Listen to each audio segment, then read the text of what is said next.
गेल्या अनेक दिवसापासून या भागामध्ये ज्या पद्धतीनं या युवकांना या जिल्ह्यातील लोकप्रतिनिधींकडून सहकार्य मिळालं पाहिजे ते मिळताना दिसत नाही। खरं तर युवकांना आपल्या जिल्ह्यामध्ये कुठेही रोजगाराचं साधन नाही। सुरजागड सारखा एक विषय आपल्या डोळ्यासमोर आला आणि आम्हाला सुद्धा वाटलं की या जिल्ह्यामध्ये आमच्या गडचिरोली तालुक्यातीलच नाही तर संपूर्ण जिल्ह्यातील युवकांना एक रोजगाराचं साधन या सुरजागड आणि कोणसरीच्या माध्यमातून मिळेल। परंतु मित्रांनो, सांगतानाही दुःख होते आणि आम्हाला लाज सुद्धा वाटायला लागली की भारतीय जनता पार्टीचे सरकार त्या सुरजागडच्या माध्यमातून लाखो रुपये महसूल गोळा करतं, परंतु त्या ठिकाणी मात्र परप्रांतातले युवक जास्तीत जास्त त्या ठिकाणी कामावर लावतात। आम्ही अनेकदा त्यांच्याकडे विनंती केली, अनेकदा त्यांना निवेदन दिले, परंतु हे निष्ठुर सरकार ऐकायला तयार नाही। कारण की आपल्या जिल्ह्याचं पालकमंत्री जे आहे ते पालकमंत्री जिल्ह्यामध्ये अजूनपर्यंत आलेले नाही। गेली अनेक वर्ष असं पालकमंत्री जिल्ह्याला लाभलेला नाही, असं पालकमंत्री आज जिल्ह्याला दुर्भाग्यानं आपल्याला मिळालेला आहे। या राज्याचे उपमुख्यमंत्री देवेंद्र फडणवीस हे जिल्ह्याचे पालकमंत्री आहेत। हे आम्हाला वाटलं की जिल्ह्याच्या विकासासाठी हातभार लावतील, कारण की त्यांच्याकडे गृह खातं आहे, त्यांच्याकडे ऊर्जा खातं आहे, त्यांच्याकडे अर्थ खातं आहे आणि एवढं सगळं असताना आपल्या जिल्ह्यामध्ये विकासाची गंगा येईल। पण मित्रांनो, असं काही झालेलं नाही।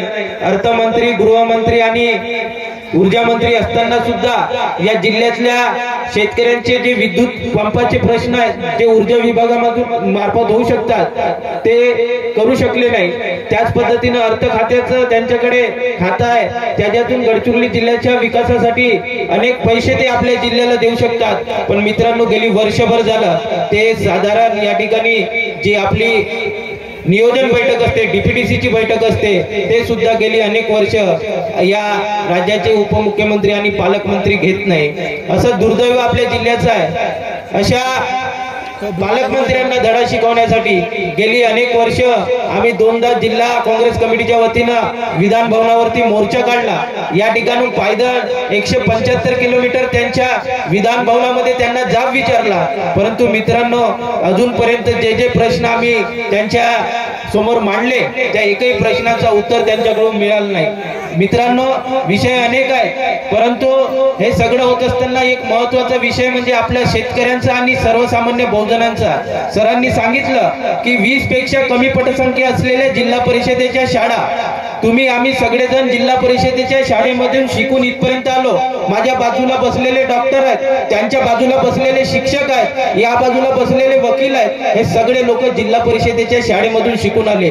तुम्ही आम्ही बहुजनांचे पोरं जिल्हा परिषदेच्या शाळेमध्ये शिकून इथपर्यंत आलो, परंतु मित्रांनो, दुर्दैवानं सांगावं लागते, आमच्या काँग्रेसवाल्यांनी सांगत आहे म्हणून ऐकू नका। तुम्ही गावातल्या शिक्षकांना विचारा, इथे मंचावर बसलेले कोणी शिक्षक असतील त्यांना विचारा की भारतीय जनता पार्टीच्या सरकारने एक GR काढला होता, 20 पेक्षा कमी पटसंख्या असलेल्या जिल्हा परिषदेच्या शाळा बंद करा। मित्रांनो, जर या जिल्हा परिषदेच्या शाळा बंद झाल्या तर तुम्हा आम्हा बहुजनांचे पोरं, तुम्हा आम्हा शेतकऱ्यांचे मुलं, पुढे येणाऱ्या पिढी ह्या अशिक्षित राहतील। तुमचे मुलं गडचिरोलीमध्ये येऊन रोज शिकू शकणार नाही, तुमचे मुलं रोज आरमोरी सारख्या ठिकाणी जाऊन शिकू शकणार नाही।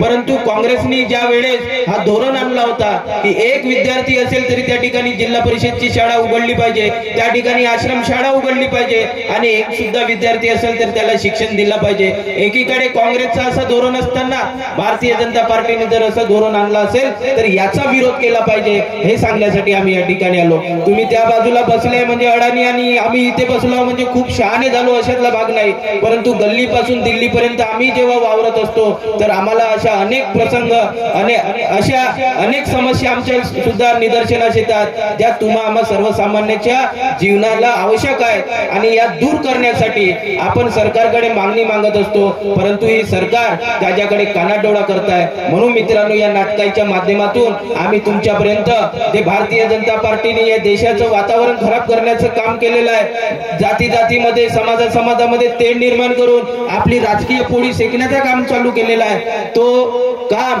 आपल्या मार्फत होऊ नये आणि येणाऱ्या निवडणुकांमध्ये आपण सुजाण नागरिक आहात, आपण त्यांना धडा शिकवावा हे सांगण्यासाठी या ठिकाणी आलो. विषय अनेक आहेत, पण मी या विषयावर न जाता शेवटचा एकच सांगतो की या बामणी बोदली पासून जो आपला रस्ता बांबे शिवणीला येते, काँग्रेसच्या काळामध्ये तयार केलेला रस्ता, आजही आम्ही येतो, दरवर्षी इकडे येतो, दर महिन्याला आम्ही फिरत असतो, परंतु इथला आमदार असू द्या की खासदार असू द्या, त्या रोडची ना रुंदीकरण वाढवला, ना त्या रोडवर पडलेल्या खड्ड्याला बुजवू शकला, ना त्या रोडची कोणतीही विकास कामे त्या ठिकाणी केला. पण मित्रांनो, आमदार होळी सांगतात सभागृहामध्ये की या जिल्ह्याचा संपूर्ण विकास झाला, आता आम्हाला निधीची गरज नाही. म्हणून मित्रांनो, मी सांगण्यासाठी आलो की आपण हे सगळे प्रश्न, भारतीय जनता पार्टीचा कोणताही कार्यकर्ता आपल्या गावामध्ये येऊ द्या, त्यांना हे विचारलं पाहिजे की आमच्या जिल्हा परिषदेच्या शाळा तुम्ही बंद करायला निघालात, आमच्या शेतकऱ्यांना जो धानाला भाव मिळाला पाहिजे तो आपण दिला नाही, जी महागाई वाढवून ठेवली ते कमी करत नाही,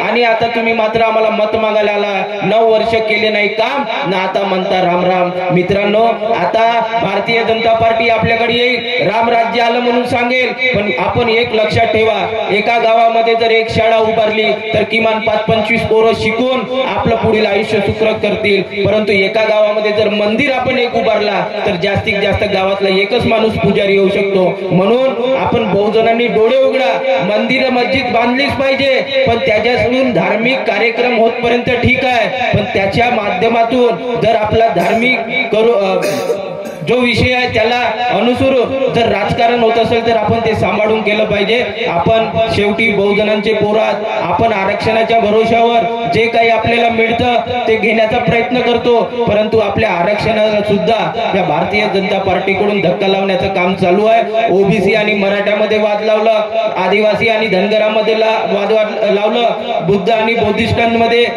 वाद लावलं, अशा अनेक घटना आपल्याला या देशामध्ये घडताना दिसत आहेत. म्हणून मित्रांनो, आपण हे सगळ्या गोष्टीचा ज्ञानात ठेवून येणाऱ्या निवडणुकांमध्ये काँग्रेस पक्षाच्या पाठीशी उभं राहावं एवढीच या ठिकाणी विनंती करतो आणि माझं लाभलेलं भाषण थांबवतो. जय हिंद, जय महाराष्ट्र.